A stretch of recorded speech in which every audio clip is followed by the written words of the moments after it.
जय हिंद एवरीवन। तो आज का हमारा सेशन है एसएससी एमटीएस के प्रीवियस ईयर के मैं क्वेश्चंस करवा रही हूँ। आज का जो पेपर है जो 7 अक्टूबर 2024 का शिफ्ट थर्ड का पेपर मैं आपको सॉल्व करा रही हूँ। इंग्लिश का पोर्शन यानी कि 25 क्वेश्चंस आपके आएंगे। अब बहुत ही कम समय बचा है जिसके अंदर आप ज्यादा से ज्यादा प्रैक्टिस पर फोकस करें। उसके अलावा नया आप पढ़ने की बजाय जो आपने पढ़ा उसी को रिवाइज करें और ज्यादा से ज्यादा मैंने कहा उसके क्वेश्चन आप सॉल्व करें। ठीक है बेटा। और जो भी बच्चे मेरे चैनल पे न्यू हैं तो वो सब्सक्राइब करें। और उसके अलावा आपको आप जैसे कि 2026 का आपका एसएससी का कैलेंडर जारी हो चुका है। 10th 12th और ग्रेजुएशन लेवल के सारे एग्जाम्स का प्रॉपर आपको मैंने बताया भी है डिटेल। तो आप मेरा इंग्लिश का कोर्स अगर परचेज करना चाहते हैं फॉर एसएससी एमटीएस और एसएससी स्टेनोग्राफर सीएचएसएल सीजीएल तो आप मुझे कमेंट कीजिए, मैसेज कीजिए। हम आपको जो है कंप्लीट इंग्लिश का सेपरेट हमारा पोर्शन जो है आपको मिल जाएगा। अपकमिंग जो मेरी सीरीज है जिसके अंदर आपको एसएससी का इंग्लिश का पोर्शन मिल जाएगा। ठीक है बेटा। चलिए बात करते हैं यहाँ पे फर्स्ट क्वेश्चन। मैं यहाँ पर डिटेल में आपको बताऊंगी और रीजन क्या है इसका, यानी कि आंसर जो है उसका क्या रीजन है वो भी आपको क्लियर करूंगी। और जो ग्रामेटिकल पोर्शन है उसको भी मैं आपको समझाते हुए चलूंगी। तो यहाँ पर पहला क्वेश्चन है, आपको क्या बताना है। Select the most appropriate option that can substitute the underline word. अब अंडरलाइन किया हुआ जो शब्द है उसको हमें क्या करना है बेटा, हमें उसको सब्स्टिट्यूट करना है। ठीक है, हमें अंडरलाइन किए हुए वर्ड को सब्स्टिट्यूट करना है। तो यहाँ पर सब्स्टिट्यूट करना है ये वाला पोर्शन। ठीक है बेटा। तो इसके अंदर आपको क्या करना है, देखिए आप ग्रामेटिकल थोड़ा सा याद रखें। जब भी बात हो किसी सेंटेंस में ईच या फिर एवरी की तो आप रूल याद रखिएगा कि जो भी नाउन ईच और एवरी के साथ में आएगी दैट शुड बी सिंगुलर। ये सब्जेक्ट वर्ब अग्रीमेंट का रूल यहाँ पर लगा हुआ है। तो याद रखना है बेटा, हेल्पिंग वर्ब और जो मेन वर्ब होगी that should be also singular. Singular आएगी, कभी भी प्लूरल नहीं आएगी। नाउन भी singular, helping verb main verb भी सिंगुलर। तो यहाँ पर पे जो है वो रॉन्ग है। यहाँ पर क्या आएगा, पे की जगह पर पेज होगा। तो आंसर हो जाएगा आपका फोर्थ। अब देख लीजिएगा, आपको क्लियर हो जाएगा। क्लियर है आई होप आपको। ठीक है, चलिए तो नेक्स्ट बढ़ते हैं अगले क्वेश्चन की तरफ। That is second question. Second question में देखिएगा कि identify the incorrect spelled word. और आपको बताना है कि गलत स्पेलिंग कौन सी है। तो यहाँ पर देखिए बेटा, माइक्रोस्कोपिक इसकी करेक्ट स्पेलिंग है। एमिट्स की यूनिक की स्पेलिंग जो है वो इनकरेक्ट है। तो आंसर हमारा हो जाएगा फर्स्ट। कौन सा हो जाएगा हमारा आंसर, फर्स्ट हो जाएगा। क्लियर है। तो करेक्ट स्पेलिंग क्या होगी यूनिट की, याद रखें UNIQUE। ठीक है, ये करेक्ट स्पेलिंग हो जाएगी आपकी। ठीक है बेटा। चलिए अगला क्वेश्चन नंबर थर्ड की तरफ बढ़ते हैं। Select the incorrectly spelled word आपको बताना है। तो इनकरेक्टली स्पेल्ड वर्ड जो है वो बताना है। तो ये फोर्थ वन इज इनकरेक्ट, बाकी स्पेलिंग सही है ये। तो आपका आंसर हो जाएगा ये।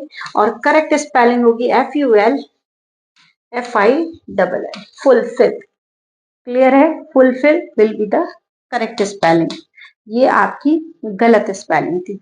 चलिए क्वेश्चन नंबर, स्पेलिंग्स के काफी सारे क्वेश्चन पूछे जा रहे हैं और जबकि बहुत इजी से पूछे जाएंगे। आप बस 200 अप्रोक्सीमेटली जो है मिस स्पेल्ट वर्ड है उनको एक बार आप थॉरोली रिवाइज कर लीजिए। आपका जो है इस मिस स्पेल्ट वर्ड का पोर्शन कंप्लीट हो जाएगा। ठीक है बेटा। चलिए नेक्स्ट क्वेश्चन की तरफ बढ़ते हैं। यहीं पर आपको इसका आंसर बताना है बेटा। तो इसका आंसर बताना है क्वेश्चन नंबर फोर्थ।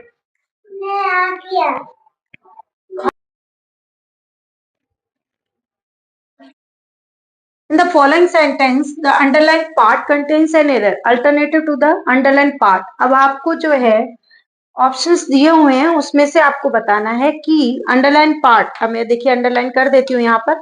लेस जो है इसकी जगह पर आप क्या यूज करेंगे, द लेस एक्सपेंसिव बाइक। तो यहाँ पर लेस की जगह पर क्या आएगा, लेसर। क्योंकि यहाँ कंपैरिजन हो रहा है बाकी कार जो है मतलब बाइक जो है उनसे।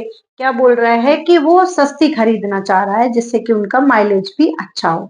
तो यहाँ पर करेक्ट यूज होगा किसका, लेजर। अब नेक्स्ट देखें, लीस्ट सुपरलेटिव डिग्री हो जाएगी, ये comparative degree. Select the option that can be used as a no one word substitution आपको बताना है। अ पर्सन यानी कि वो व्यक्ति जो ruler rules with absolute power and authority, वो व्यक्ति जिसको पूरी तरीके से अपने कंट्रोल में किसी एरिया को ले लेता है और उसी का शासन चलता है, ठीक है, उसे हम बोलते हैं, एक तरीके से ध्यान रखिए बेटा, डिक्टेटर बोलते हैं उसे, डिक्टेटर करेक्ट आंसर हो जाएगा। इसे ऑटोक्रेट भी बोला जाता है, स्वयं का शासन, ऑटोक्रेट। और रूलर जो होता है, जैसे कि अशोक वगैरह हिस्ट्री के अंदर ये क्या था, रूलर थे। और उसके अलावा सोवरेन का मतलब हिंदी में आपको ध्यान रखना है संप्रभुत्व, जिसका खुद का शासन होता है, जिसका किसी और कंट्री जो है उसके ऊपर इन्फ्लुएंस नहीं कर सकता, खुद का कॉन्स्टिट्यूशन होता है, खुद के रूल्स होते हैं, रेगुलेशंस होते हैं, लॉ होता है, उस कंट्री को हम सोवरेन कहते हैं, संप्रभुत्व कहते हैं। सीनेटर जो होते हैं वो आपको याद रखना है, जैसे हमारे इंडिया के अंदर एमपी होते हैं, मेंबर ऑफ पार्लियामेंट होते हैं, वहां पर अमेरिका के अंदर क्या रहता है, उनको हम सीनेटर कहते हैं, ठीक है बेटा। तो ध्यान रखना, क्योंकि वहां की पार्लियामेंट को सीनेट बोला जाता है, तो सीनेटर कहलाएगा। ये करेक्ट आंसर हो जाएगा। नेक्स्ट क्वेश्चन नंबर 6 की तरफ चलते हैं। Select the most appropriate idiom that can substitute. Okay, हमें यहाँ पर ईडियम जो है उसका मीनिंग बताना है बेटा। अब देखिए अंडरलाइन किया हुआ है, आप देखें तो यहां पर है ये पोर्शन, यानी कि ये ईडियम जो दी हुई है, who Yeats in large quantity, वो व्यक्ति जो सबसे ज्यादा क्वांटिटी में खाता है तो उसे हम बोलते हैं ईट्स लाइक अ हॉर्स। और ईट्स लाइक अ बर्ड का मतलब होता है वो व्यक्ति जो कि क्या होता है, बहुत ही थोड़ा खाता है, ठीक है। ये वो व्यक्ति जो क्या होता है, बहुत थोड़ा खाता है, उसे हम कहते हैं। और ईट हम्बल पाए, इसका मतलब होता है एक तरीके से वो व्यक्ति जो कि मतलब काम है। और च्यूज द फैट, इसका मतलब होता है एक तरीके से टू गेट एनर्जी,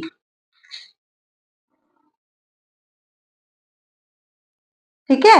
तो ये तीन इडियम्स, इनका भी मीनिंग होता है। तो यहाँ पर इट्स लाइक अ हॉर्स यहाँ पर हो जाएगा। क्लियर बेटा। चलिए अब नेक्स्ट क्वेश्चन की तरफ बढ़ते हैं। क्वेश्चन नंबर यहाँ पर 7 है। आपको वेनिबुलेंट का सिनोनिम बताना है बेटा। क्या बताना है, वेनिबुलेंट का आपको सिनोनिम बताना है बेटा कि कौन सा होगा। तो यहाँ पर देखिए बेनीबुलेंट, जब भी आप याद रखिए तो bene is a root word, bene का मतलब होता है गुड, ये मैंने बताया भी आपको, ठीक है। और वोलो का मतलब होता है बेटा कोई भी व्यक्ति जिसकी किसी चीज को करने की विश हो। और ईएनटी जिस वर्ड के लास्ट में लगा होता है वो हमेशा एडजेक्टिव होता है। इसी से शब्द प्रीवियस अगर आप पेपर देखा हो तो मैंने ये बताया था, बेनी, बेनी से हमने वर्ड देखा था सिनोनिम के अंदर बिनाइन, बिनाइन का मतलब सौम्य होता है, अच्छा होता है, गुड होता है।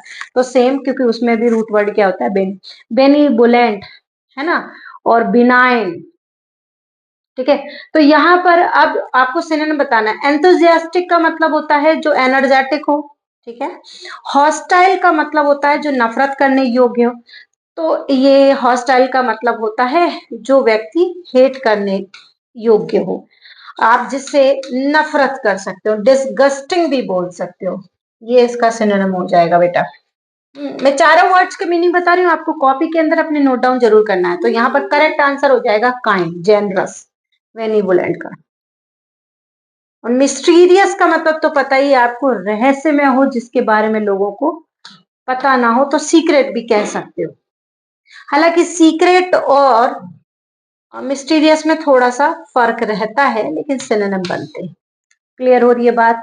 तो ये थे चारों वर्ड्स के मीनिंग और मैंने बताया आपको करेक्ट आंसर क्या होगा, ठीक है बेटा।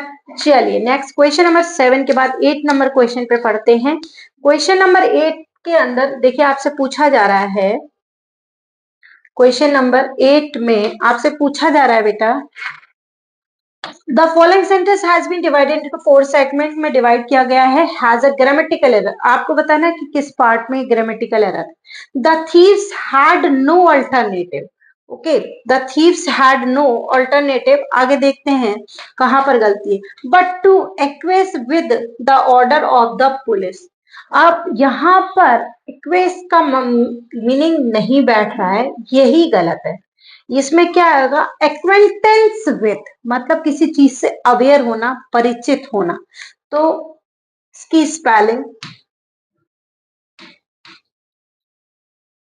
एक्वेंटेंस होगा, एक्वेस का ठीक है, ये यहाँ पर इनकरेक्ट किया हुआ यूज किया हुआ वर्ड है एक्वेंटेंस, और इसकी स्पेलिंग भी याद रखना, बहुत बार एग्जाम के अंदर पूछी गई है बेटा। ACQUAINTANCE। क्लियर हो रही है बात? चलिए आगे बढ़ते हैं। Question number, according to meaning यहाँ पर वर्ड इनकरेक्ट था। ओके, नेक्स्ट देखते हैं question number 9। Select the most appropriate option that can be substitute the underlined segment in the given sentence.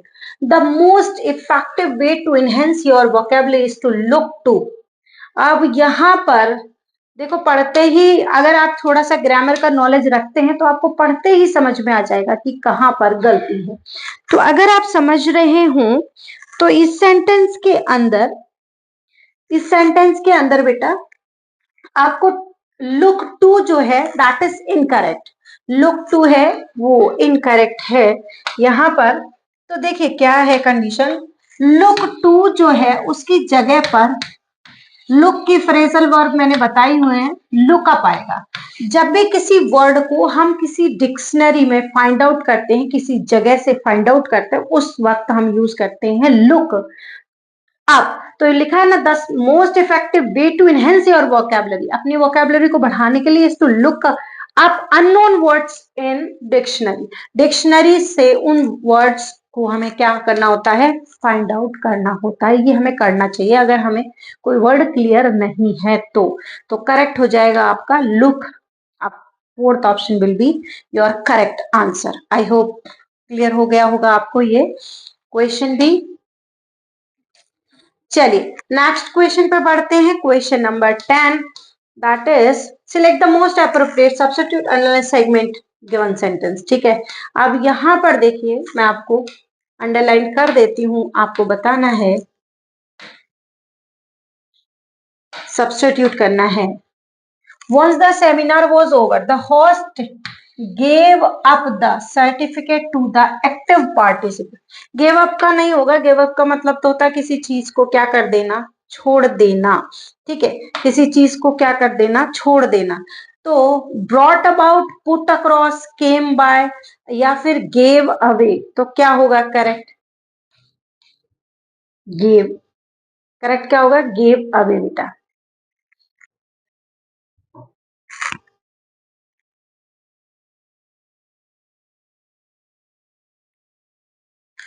Question number 11 की अगर हम बात करें तो आपको क्या करना है बेटा, rectify the error in the given sentence by selecting the correct spelling from the option provided।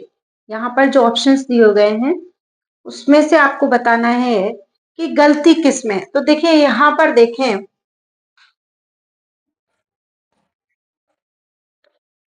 The knights of the king, यही इसमें ही गलती है बेटा, knights of the king not नहीं होगा, ये करेक्ट होगा। यहाँ पर के, इसकी करेक्ट स्पेलिंग होती है KNIGST।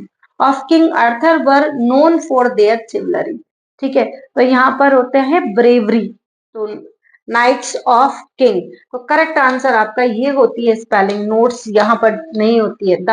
The knight of King Arthur उनको बोला गया था, were known for their chivalry. Knight of errant, जो शूरवीर होते हैं उनको हम बोलते हैं नाइट्स। क्लियर है, तो द नाइट्स यहाँ पर करेक्ट वर्ड होगा, यानी स्पेलिंग की मिस्टेक थी, KNIGSTS। क्लियर हो रही है बात? ये नाउन चैप्टर से रिलेट, नाइट इरेंट होता है, सही। The following sentence has been split into 4 parts, identify the part that contains grammatical error. Grammatically error किस पोर्शन में है? द यंगेस्ट एम्प्लॉय आर, वैसे यहाँ पर youngest employ are by the organisation to manage the field, तो youngest अगर होता तो फिर एक ही व्यक्ति होता। सुपरलेटिव डिग्री हमेशा एक के लिए यूज होती है। अब यहाँ पर या तो होता है एम्प्लॉय, द यंगेस्ट एम्प्लॉय, तो यहाँ एज होता। तो अब अगर अपन इसको करेंगे तो इसमें भी गलती, इसमें भी गलती, तो सुपरलेटिव डिग्री की ही गलती है। तो यहाँ पर द यंगर एम्प्लॉयज मतलब बाकी लोगों से छोटे जो जितने भी एम्प्लॉयज थे, तो यहाँ पर ये गलत है। देखते ही आपको समझ में आ जाना चाहिए। द यंगर या यंग बोल सकते हैं, young employees are chosen by the organisation to manage. यहाँ पर आप यंग की बात कर सकते हो, या ठीक है। आप सुपरलेटिव डिग्री नहीं लगा सकते क्योंकि प्लूरल भी किया हुआ है आपने, फिर प्लूरल हेल्पिंग वर्ब का भी यूज किया हुआ है, ठीक है। या डायरेक्ट हम द यूथ भी बोल सकते थे, ठीक है। तो यहाँ पर यंगेस्ट सुपरलेटिव डिग्री तभी यूज होती है जब हम सभी में से सब में से एक को श्रेष्ठ बताते हैं। कंपैरेटिव डिग्री बताते हैं जब दो लोगों के बीच में तुलना। तो कंपैरेटिव डिग्री भी ऐसा अगर हम बात करें तो दो लोगों की यहाँ पर बात नहीं हो रही है, तो उससे भी बेटर द यंग एम्प्लॉय आपको यूज करना चाहिए। क्लियर है बेटा? या आप पॉजिटिव डिग्री का यूज कीजिए। Select the most appropriate option to fill in the blank. आपको बताना है कि यहाँ पर ऑप्शन कौन सा सही आएगा, ठीक है। तो बात करते हैं, the teacher ask us to the main idea of the passage in the, simple सी बात हो रही है, समराइज करने की बात हो रही है, टीचर ने पूछा, तो अंडर एस्टिमेट ये तो होगा नहीं, प्लेगियरिज राइज ये भी नहीं होगा, तो करेक्ट क्या हो जाएगा आंसर आपका समराइज। क्लियर हो रही है? प्लेगराइज का मतलब होता है साहित्य चोरी, ठीक है। तो ये वर्ड अंडर एस्टिमेट का मतलब किसी को दबाना, सप्रेस। समराइज की बात कर रहा है। कंक्लूजन का मतलब लास्ट में आप जो क्या करें, यहाँ पर बोल रहा है the main idea of the passage in the, हमें कंक्लूजन नहीं पूछा गया, आइडिया क्या है उसको हमें समराइज करके बता देना है, टीचर ने कहा। तो करेक्ट आंसर हो जाएगा आपका थर्ड। यहाँ मीनिंग के हिसाब से सेंटेंस में फिल इन द ब्लैंक्स पूछा गया था। Select the most appropriate synonym of the given word. बहुत इजी सा है। केयरफुल का आपको क्या बताना है सिनोनिम। केयरफुल का मतलब होता है बेटा सजग सचेत। तो यहाँ पर कैप्टिवेटिंग का मतलब होता है कि किसी को क्या करना, कब्जे में ले लेना। और कोरोसिव का मतलब होता है किसी चीज का घटना। तो cautious will be the correct answer. तो आपका थर्ड तो हो जाएगा आंसर, और करेक्ट तो आपको पता है भ्रष्ट बोलते हैं, करप्शन, भ्रष्टाचार, ठीक है। तो आई होप क्लियर है, third one will be the correct answer, corrosion. Select the most appropriate antonym of the underlying word in the given sentence. He is known for the humility. Humility का आपका opposite बताना। Humility का मतलब होता है किसी के एक तरीके से डिसरेस्पेक्ट, बेइज्जती, है ना, हीन। तो यहां पर इसका उल्टा क्या होगा, डेफिनेटली क्या हो जाएगा, प्राइड हो जाएगा इसका, शर्मिंदगी। ह्यूमिलिटी का मतलब कह सकते हो एम्बैरेस्ड, एम्बैरेसमेंट। तो प्राइड इसका करेक्ट आंसर हो जाएगा। अब ब्यूटी का तो पता है आपको, एजाइल, ये वर्ड मैं कई बार बताती हूँ और ये बहुत सारे एग्जाम में रिपीट हुआ है। एजाइल क्विक, क्विकनेस हो जाएगा। यहाँ नाउन है तो नाउन ही उसका आंसर होता है, तो क्विकनेस कह दूंगी मैं। फ्रेजाइल, फ्रेजाइलिटी, निम्बलनेस।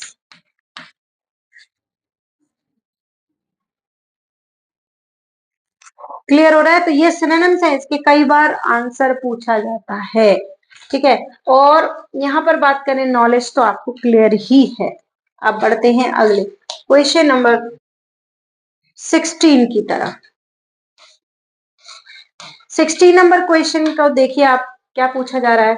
16 नंबर के क्वेश्चन में आपसे पूछा जा रहा है, आपको बताना है, Poonam used a rubber band to keep the pencil together. Band here is, बहुत सिंपल सा और इजी सा क्वेश्चन है कि बैंड का यूज यहाँ पर किसके रूप में किया गया।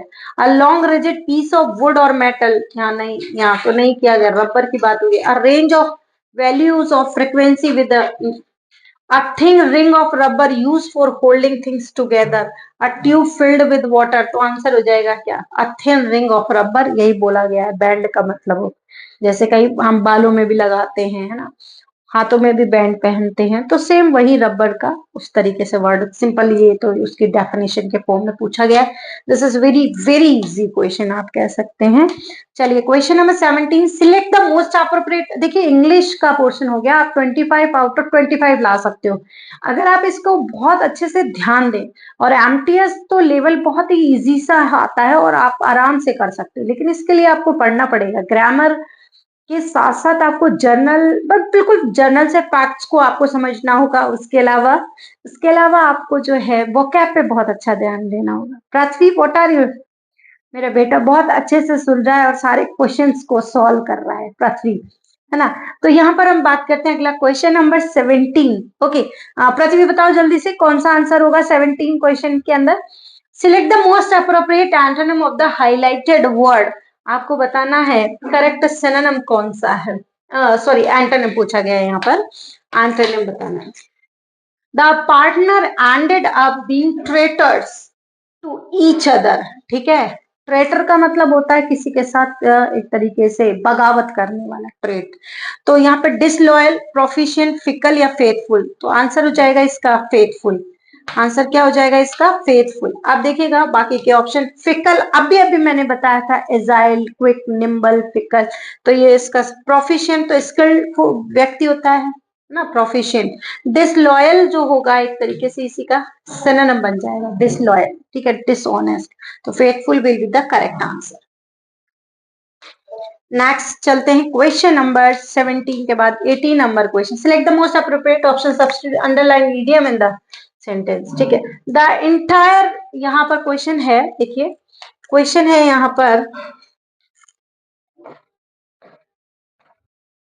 जल्दी से बताएं आप लोग answer. The entire audience was all ears, ये आपको दी गई है, all ears when the Indian born American economist started giving us. All ears का मतलब होता है किसी की बात को कान लगा के सुनना, मतलब बड़े ध्यान से। जैसे मेरा बेटा जो है वो अभी बड़ा ध्यान से मेरी बात को सुन रहा है, समझ रहा है।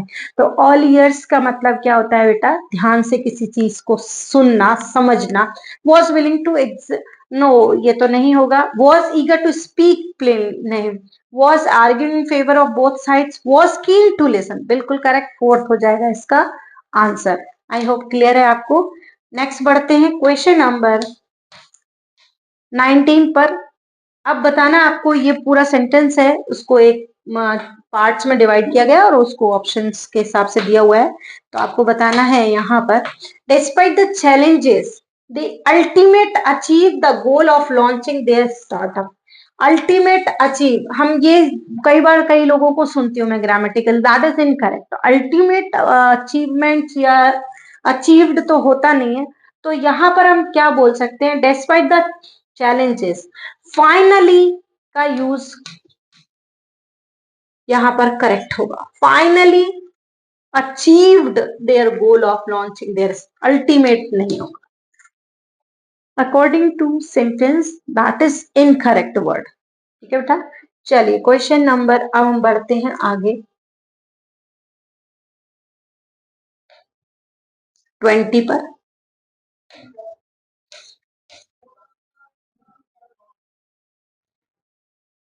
20th नंबर जो क्वेश्चन है, that is select the most appropriate option that can substitute underline segment. अब देखिए यहाँ पर अंडरलाइन सेगमेंट कौन सा है बेटा, तो अंडरलाइन सेगमेंट है यहाँ पर who will score the most points. इसको आपको सब्स्टिट्यूट करना है और इसके लिए आपके पास चार ऑप्शंस है।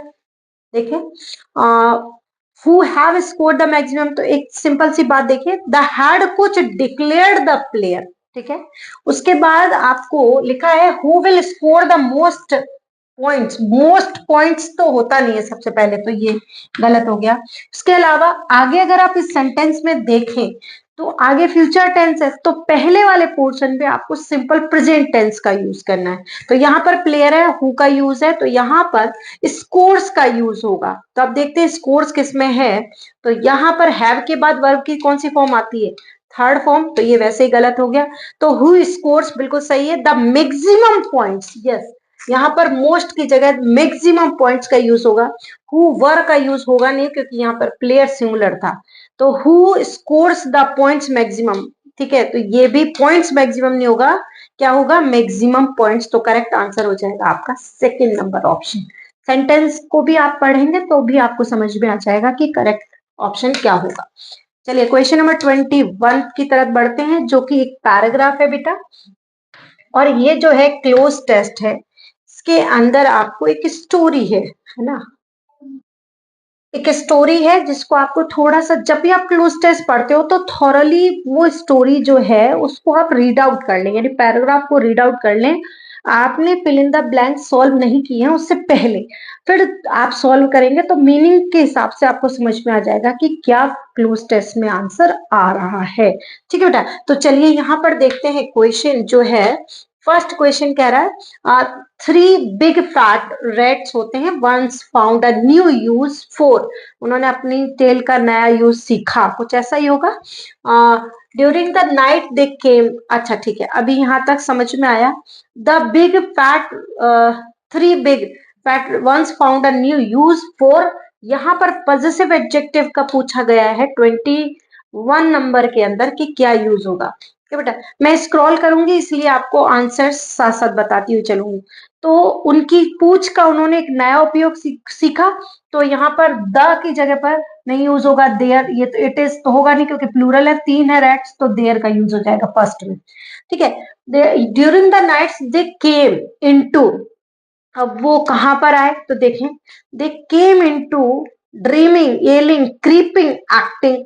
अब इनटू द लैडर, वो क्रीपिंग मतलब जो है रैट्स जो होते हैं वो क्या करते हैं, रेंगते हुए चलते हैं, तो यहाँ पर रेंगने के लिए क्या यूज होगा, क्रीपिंग।